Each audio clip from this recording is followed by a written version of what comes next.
Hi everyone, welcome to the Crafty Corner. I'm Katrina, bringing to you another concept. This one is for Christmas.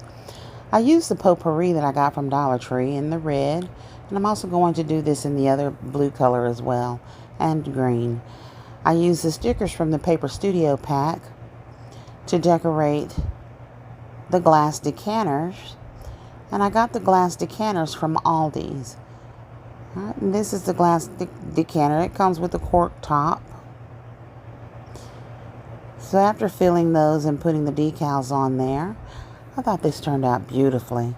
And like I said, I'm going to offer these in a variety of colors.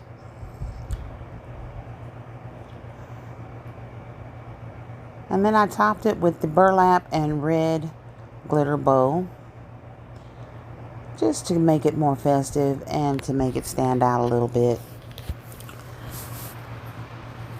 I think these decanters turned out beautifully and will make nice potpourri decanters for the Christmas and upcoming holiday season. Tell me what you think in the comments. Please like, share, comment, and subscribe. Be blessed, but most importantly, be a blessing.